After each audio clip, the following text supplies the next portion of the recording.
Hey Guitar Champion, what's going on? Justin Hombach here, back from my practice cave, and welcome to today's Master the Legato lesson part 3.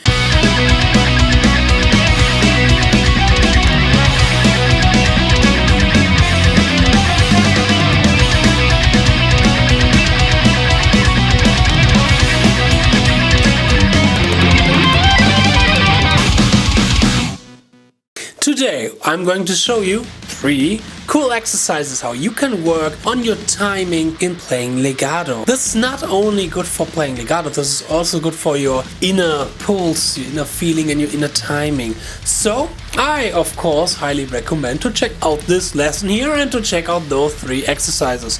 Those 3 exercises are still exercises that I'm doing in my normal legato routine. Timing is one of the biggest problems in my legato playing, especially when playing slow. And those exercises explicit are there to focus on this kind of problem, timing while playing slow. And this is still a problem for me, so I'm still practicing it. And I think you can see in the video that sometimes I'm struggling a little bit with it. Therefore I made this video series here to take you on the journey of myself, of my progress in playing legato, and to share what I'm learning here with you guys so you can get better in legato as well. The vocals in the video are sometimes maybe a little bit kind of distorted because I have a new mic and I've put the settings, the input a little bit too high. Sometimes it's clipping, so sorry about that, but otherwise it's a pretty cool microphone. I really like it. So there's nothing more to say. If you like this channel here and if you like what I'm doing, if you want to see more of this Master the Legato series, then feel free of course to subscribe to this channel, leave a like, leave a comment, and so on and so on. And by the way, comment. Let's go to the shoutout section, my time in my section where I can reply to 2 comments from my community, because nowadays a lot of people are commenting my videos and I don't have the time to answer all of them, so I take this shoutout section to say thank you and of course to reply and answer maybe some comments. So let's go with the shoutout section. Here we go. So let's check out the first comment, shall we?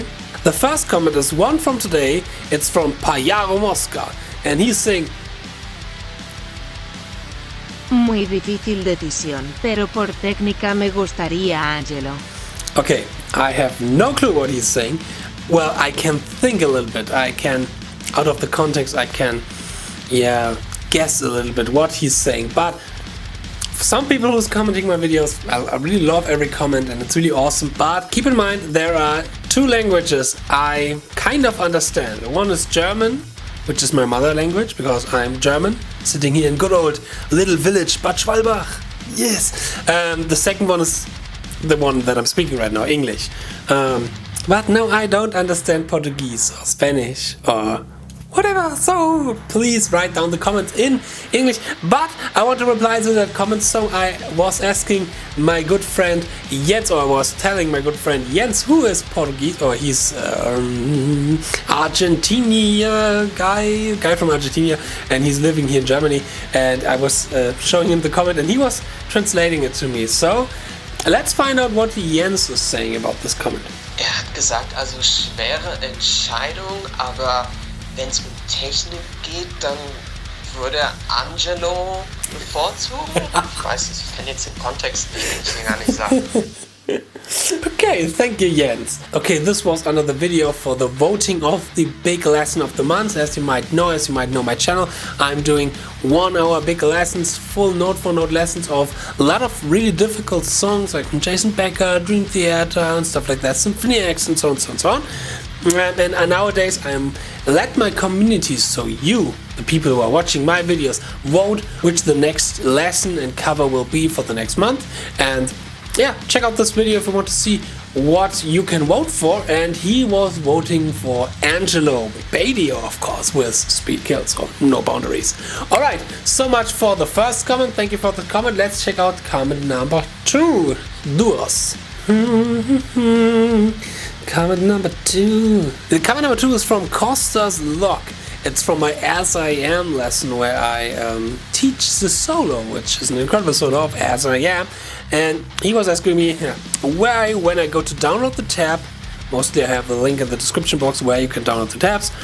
It shows me the Nevermore tab of Symphony X. Well, this is something, yeah, I have this video now for more than 1.5 years, or maybe 1.5 years, and I now realize that I put the wrong PDF file into the download link. So sorry about that. When I finished this video here, I go directly to my files, search for the original PDF. I'm going to put this in the download link there. That can happen by over 100 lessons. So much for the shoutout section. If you have any questions, if you want to get shoutouted here in the shoutout section, then write down a comment under my videos. So much thank you for your support and for watching this video. Let's start with the lesson. Master the Legato Part 3. Alright. We need a little perspective change. Alright, here I am sitting at my DAW and recording, and I recommend everybody to record your exercises as well, because the recording gives you an instant feedback and the perfect feedback.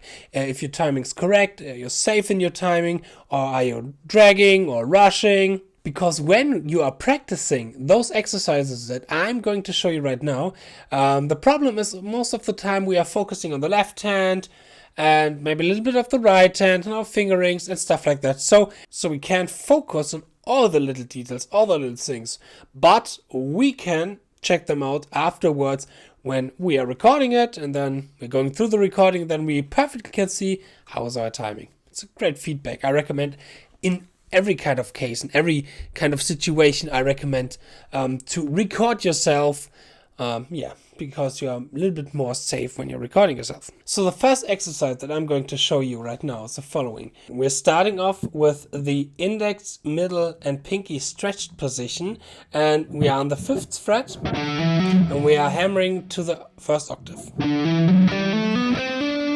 We are keeping the position, so we are not in the major scale, so we're not playing this one here. We are more kind of, when you want to sing in scales, more kind of an Mixolydian scale, but scales are a little bit irrelevant here. We want to focus on the mechanics behind our timing, and maybe the mechanics, or even the mechanics that are a problem for our timing. So we want to focus on those. So we're hammering to the 1st octave, and then we're pulling down to the other octave. In that case, we have 1, 2, 3, 4, 5, 6, 7, 8, 9, 10, 11, 12, 13, 14. 14 notes up to that point where it all repeats. We are going to play this over 100 BPM in a 4/4 bar.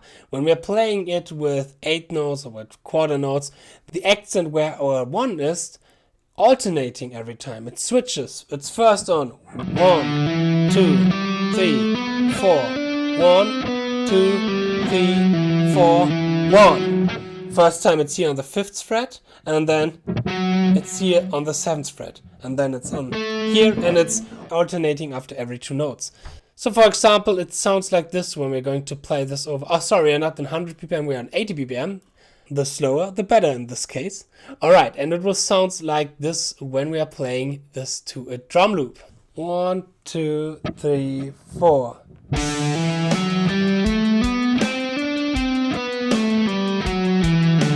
1.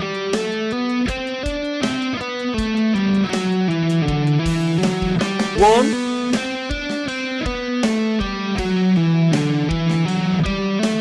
1.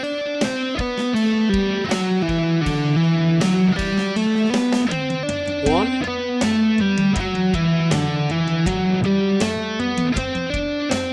1.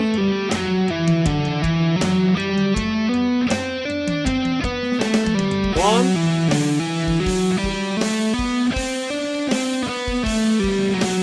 1. Alright, up to that point, here was the point where my 1 is again together with a 1 from that 4/4 bar. Why is this important for you, and why is this a good exercise for you? It's really difficult to feel for our left hand how much pressure we have to take on the fretboard and how long one note stays on the fret, and when it's the right time to pull it off, or when it's the right time to hammer the next note on. And this is what I mean by the slower the better. When you're playing this one fast, the gap between every note becomes smaller and smaller, and so it's more irrelevant if you are when you're thinking about this from that note, if you're a little bit more here or here or a little bit more here, it's totally irrelevant. By feeling a little bit more the pulse and feeling the accent on a different beat and on a different note from that kind of idea, it really helps to refresh your muscle memory and your brain and to focus on that feeling. Okay, how long do I keep the finger on that note? When do I have to pull off? When do I have to hammer on? And stuff like that. All right, so you can do this with every finger combination. So you can do this as well with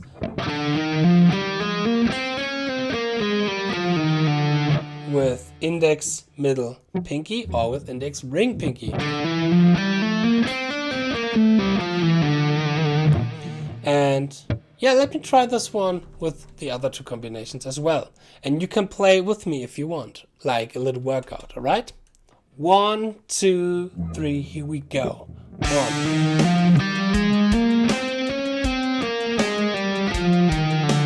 1.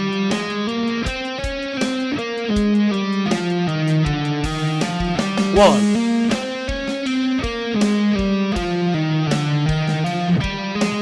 1.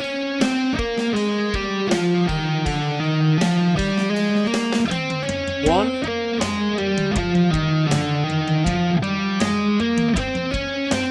1.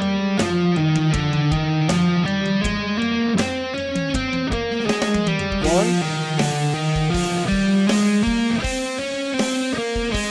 And 1. All right, and now let's do this with the last combination with index, ring finger, and pinky. Here we go. 1, 2, 3, 4.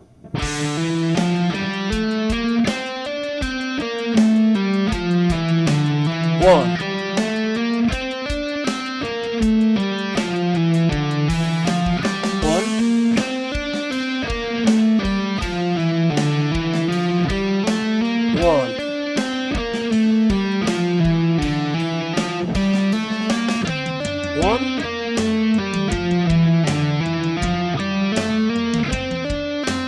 1.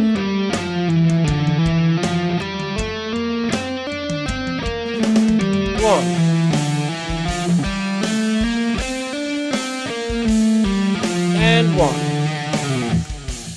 Alright, pretty nice, pretty nice. So this is exercise number 1. Let's go over to exercise number 2. Alright, exercise number 2 is basically the advantage of this idea. But now the clue is we're going to take a real scale, like for example the C major scale in this position here.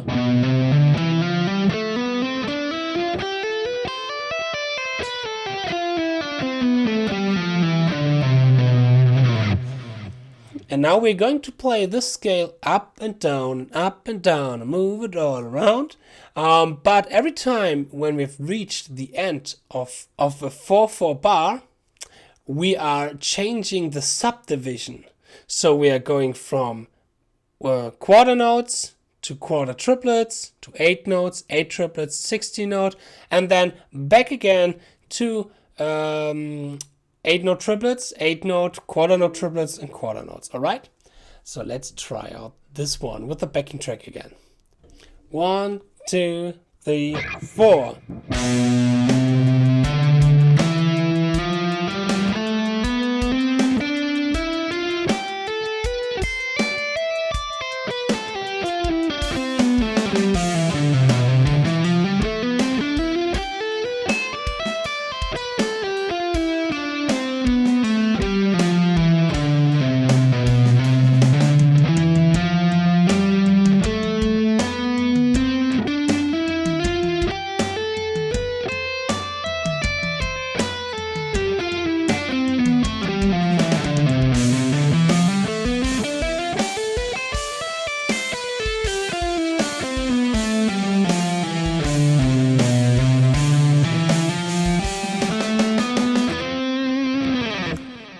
Nice. All right. So this is the second exercise. You can do the second exercise with all fingerings, with all combinations to do it a little bit more interesting. And this is a pretty awesome exercise to even feel the subdivision. And again, feel how long you can put a finger on the fret, and when you have to release it, when you have to do the hammer on for the next, and so on and so on. This is the important thing to feel here. All right, let's move on to the last exercise. The last exercise maybe sounds like the easiest exercise here, but it's also the hardest exercise. For this, I'm putting on a metronome here. I hope you can hear it. I hope I am able to make this here. But now it's really important that you record yourself and that you can see the result of what you are playing on the DAW. Because we are going to play only this.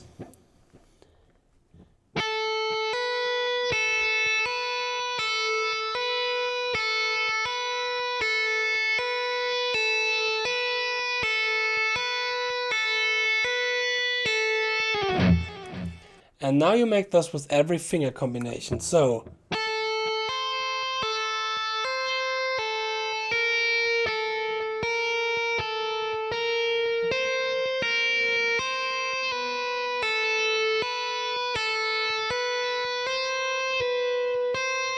and so on and so on, and on every string, and in best case on every position. It's a little bit of a tedious work, but the important thing here is not how fast you can play it. The important thing here is now to do this with one finger combination on one string, and then stop your recording and go and check on the recording, check on the grip. Try to set the grip in that kind of subdivision that you are playing in. I've played in quarter notes, so it's pretty easy for my DAW, but try to be able to see every note that you have played and try to check if it's on perfectly on the grid.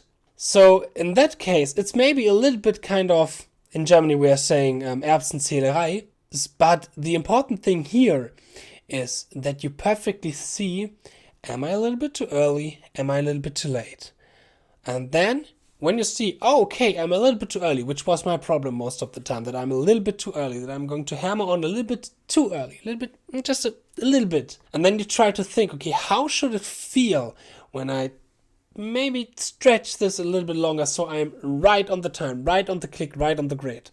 All right. So for me, for example, it was more like, okay, I need to relax a little bit more. I have to hammer on a little bit later, and it's not so easy to kind of feel that mini little thing to be on the right time of it. So it's a little bit kind of a little breathe before it, so it's a little bit more relaxed and a little bit more of a tension, and then release the note because it's unnatural to what I'm doing normally.